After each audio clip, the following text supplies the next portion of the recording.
Welcome back to AP US History. We're looking at the Civil Rights Movement from the 1950s to the 1970s, looking at the information found in Chapter 28. The NAACP is going to attack segregation in colleges and universities, even though the Supreme Court called for integration of blacks and whites into public education. This doesn't happen overnight. James Meredith tried to enroll in the University of Mississippi, um, was denied entrance.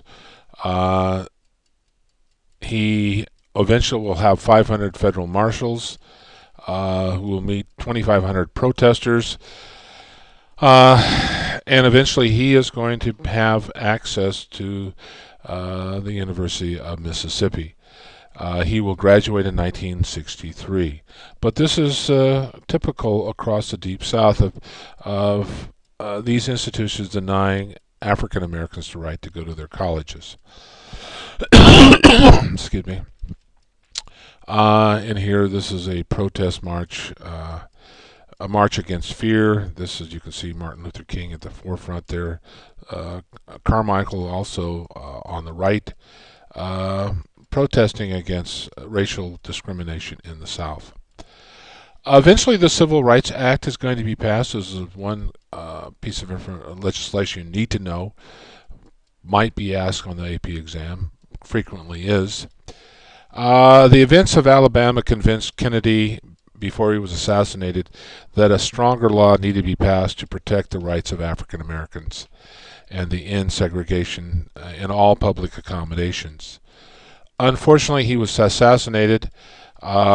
Johnson will take up the fight, and eventually, by 1964, a strong Civil Rights Act will be passed over the objections of the South. Some of the things that led up to this certainly were Medgar Evers. He was gunned down on his front yard in Mississippi after Meredith was admitted into the University of Mississippi. King is going to lead a march in 1963, and he's going to deliver his famous I Have a Dream speech, which says that African American children and white children should be free to go to school together, play together, that all segregation needs to end in America. President Johnson, although from Texas and from the southern state, is a strong advocate, probably the strongest advocate for civil rights as a president in the history of the United States to this point. He fought hard against the Southerners in the Congress who wanted to kill the bill, but eventually it is passed in July 2nd, 1964. It banned all discrimination in employment and accommodations based on your sex and your race.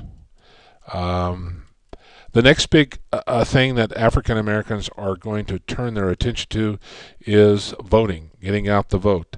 Without the vote, you have no political power in the United States. And many of them were denied the right to vote because of literacy tests and poll taxes and intimidation practiced by people in the South.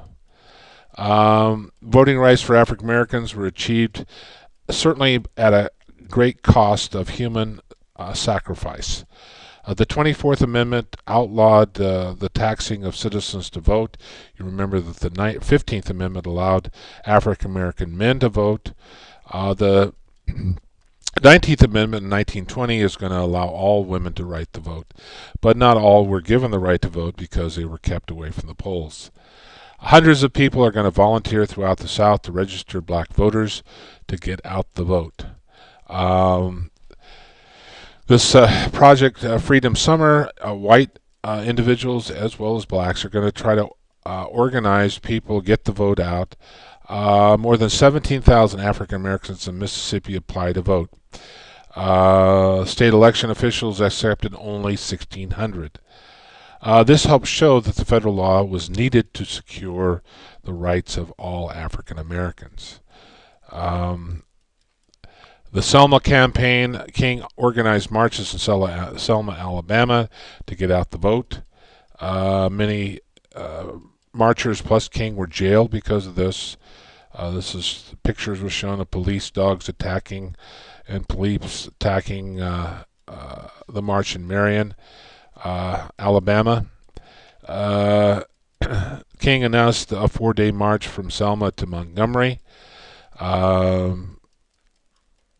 to show the plight of African Americans, to protest the fact that they didn't have a voice in government.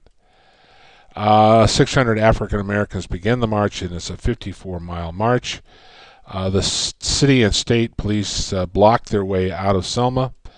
Of course, the TV cameras, which becomes an enemy to the South, because Americans just are not ready to see police use clubs and chains and electric cattle prods and fire hoses to attack peaceful demonstrators.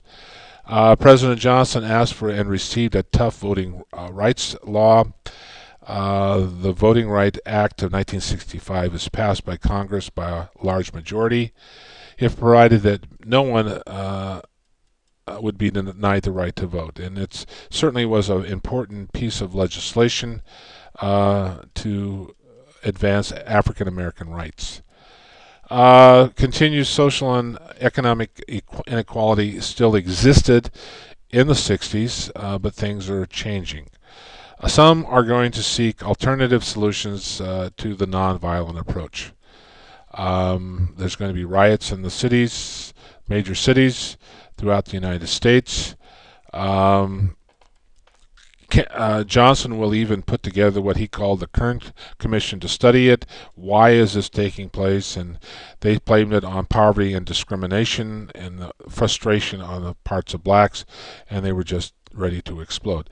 The Watts riot in 1965 and the Detroit riot in 67 burned much of their cities to the ground, and people were hurt and killed.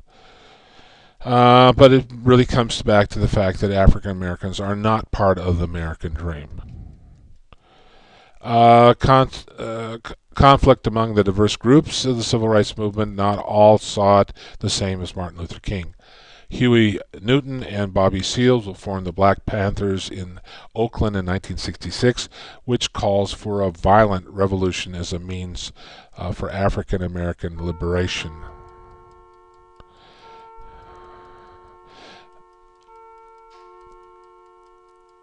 Malcolm X and the black Muslims will also be critical of King and his nonviolence. They believe that violence is the only way to achieve racial equality in America. The Black Panther image here, some call them inspired by the communist, but basically it's just the fact that their African American rights have been denied too long. This shows the far upper left-hand corner, Malcolm X preaching violence. Also, the black Muslims see African Americans see Muslim religion being more sympathetic to their plight, this brotherhood, than the Christian church. Stokely Carmichael believes in black power. He believes that there should be an independent nation within the United States for black people.